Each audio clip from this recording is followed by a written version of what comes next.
Well, hello, hi there, and welcome to BluLemon Athletics, where we exercise, nourish, and inspire.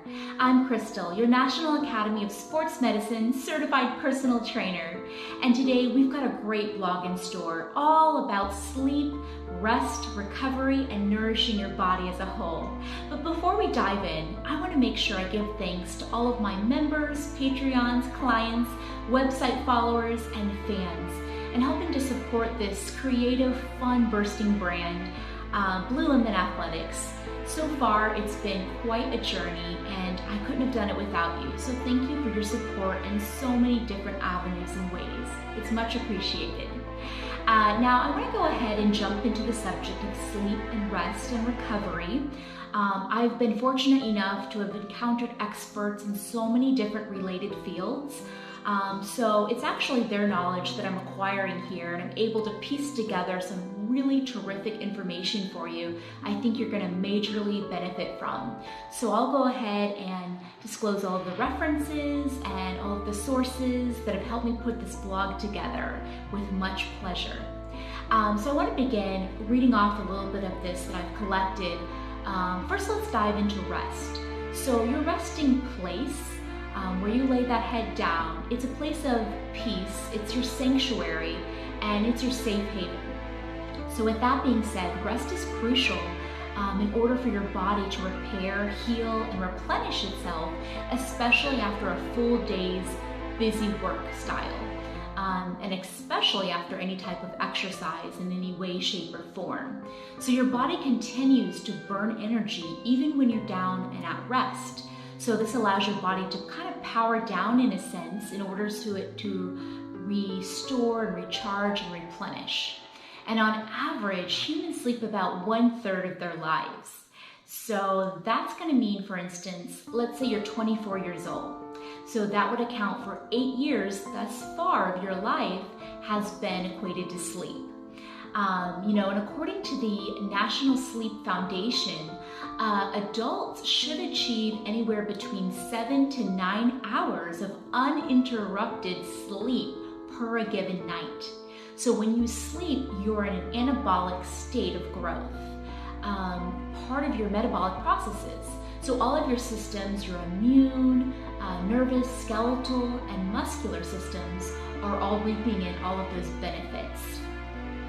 Now, REM, which is REM, is an acronym for rapid eye movement. And a lot of you have heard of this before. This makes up around 20% of adult sleep. A lot of your deepest dreaming actually occurs during this session, the REM session. Although you can experience sleep and your dreaming during your sleep throughout all of the stages. So sleep does occur, and it tends to prevail through cycles and stages throughout a given night. And during the deepest part of your non-REM sleep, the immune system is bolstered. So that's where your tissues, they're able to be repaired, and your bones and your muscles are all being rebuilt. Very, very important there, especially after a hard, vigorous exercise, any type of strength building. You're having to allow your muscles and your bones to be replenished, to be rebuilt, restored, and get that all done while you're sleeping. A few tips to aid in the best sleep are: number one, to unplug. And you've heard it before, but it's easier said than done, and I'll admit this as well. Instead of trying to catch up on your phone when you're in bed and it's quiet, you've got some peace and tranquility, you actually want to try to unplug yourself. So discontinue any electronic devices, portable devices, TVs, phones, tablets, etc., and completely close out the door of the outside world. So studies recommend, of course, a darkened room with a comfortable and cozy mattress. A great mattress can do wonders for a good night's sleep. Definitely worth the investment there when it comes to your body and your overall nourishment and sleep, your rest, your recovery. Also, make sure to use the facilities prior to turning in, and maybe grab a glass of wine is what I like to do about an hour before bedtime, or one beer, just something to kind of let yourself relax and unwind. And of course, this isn't for everyone, but that does work for me. Also grab a sip of water, right before you go to sleep so you don't wake up thirsty. Some people have melatonin, so there's a lot of different great tips to help sleep. Also warm tea, maybe a warm glass of milk. There's several different ways you can try to unwind. I know for me what works the best, especially if I'm a night owl, I can just feel it setting in. I'll read a little bit of a book or a magazine or an article, study, anything like that. I automatically, as I'm so comfortable lying there, fall asleep a lot quicker. Now, one of my favorite pieces of advice is to have a notepad alongside your bed, just on your dresser or whatnot, your nightstand, with a pen, so that this way you can jot down any memories or thoughts that are just kind of floating around up in your mind. Maybe you have a to-do list that you have to knock out the next day, so that would be great advice to go ahead and jot a few notes down there to get it out of your mind and on paper so that you can value your sleep time and get the most of it. Finally, setting an alarm clock 7 days a week, even on a weekend or a day that you don't have to have any work planned for the next day, there's no schedule going on specifically, still to set that alarm will help you create a great, good pattern of sleep. And this way you're not oversleeping or even undersleeping. So it's a good tip to definitely try out if you haven't already. Even white noise, some sort of sleep noise maker, maybe the sound of crickets or the rain, a thunderstorm, the rainforest, waves crashing on the shore, anything that relaxes you. Noisemakers are phenomenal. I know we use one in our home as well. It definitely helps for the kids even to get their sleep. And then also we've expressed some of the popular sleep topics. So now I want to focus your direction on sleep in accordance to nutrition and fitness. Sleep, rest, and recovery are essential to your overall health and well-being on multiple levels. So it's a pillar to your health. We know that sleep helps the body to conserve energy because few calories are actually being burned during the process of sleeping. And according to the sports lab, nyc.com, sleeping gives your body time to repair the muscles, create new tissues, build protein, and release growth hormones at the same time. That's why kids and younger generations require more sleep, a lot more sleep, more like 12 hours a night opposed to the 7 to 9 for our average adults. So the 7 to 9 hours crucial for us in aiding in body composition, increasing muscle mass, and gearing up for a workout session for the next day. Sleep enhances the muscle recovery through protein synthesis and human growth hormone release. Now I want to go ahead and dive into the subject matter of napping. And this may seem minuscule, but actually napping does have quite the benefit on your overall rest. So napping, it's a form of rest that indulges the body with several benefits as well. And Dr. Kimberly Thorong and Alexa Fry from the Sleep Foundation, a OneCare media company, they find that approximately 1/3 of American adults do take naps. To dive even further, there are 5 different types of naps. So each is very dependent and heavily weighs upon the function that they serve. The first one would be your recovery nap.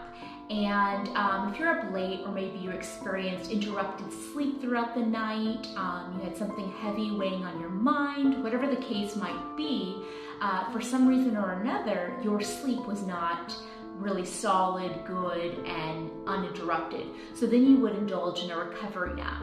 The next one is a prophylactic nap, and the prophylactic nap, might be something that you are napping because you are preparing, you're taking a proactive approach towards knowingly finding out that you are going to have a lack of sleep. You're going to have sleep loss. Maybe it's through a red-eye flight for travel, perhaps it's work-related, a night shift. So whatever the case might be, you would engage in this type of nap. The third one is my favorite personally. It's the appetitive nap. The appetitive nap is taken typically for full enjoyment of napping. And we laugh at this, but this is the most popular, most common naps of all. This can be to recharge yourself midday, maybe pick up a little extra energy boost, restorative on that sense. It could be even to improve a mood or whatnot. But these types of naps are very common, and they're great for increasing your energy level midday. Then your fourth one would be the fulfillment nap. And the fulfillment nap is more for children, toddlers, kids, babies, on that spectrum, to where they almost require the extra sleep throughout the day because they need more sleep overall within that 24-hour period. So these types of naps are typically scheduled and set aside throughout the day. Then you have lastly your essential nap, and your essential nap is where you might be under the weather, maybe you're fighting an illness, a disease, you have a cold, a fever, or you're promoting healing, fighting infection. Then you would go ahead and take an essential nap. So, pretty much I would say the next question that comes to mind, how long should you nap? Okay, so and that's going to be very dependent on which type of nap that you're engaging in. But just briefly, we'll kind of hit on the appetitive nap. So let's say you're napping for pure luxury. So if you have that enjoyment of a nap, then you want to nap long enough to where it's refreshing and you feel revitalized without entering a sleep inertia. So you're not waking up tired and groggy of napping too long, or the slow wave nap. So 10 to 20 minutes is considered a power nap, and studies do suggest not to nap over 30 minutes. So if you are, napping, you want to nap at least 10 minutes minimum. Anything under that, you're unfortunately not picking up all of the benefits of napping. But then if you go over 30 minutes, you're starting to enter a completely different napping zone, to where you might feel a little bit more of the fatigueness as you wake up. Now for me personally, I used to nap minimum 1 hour to 2 hour max.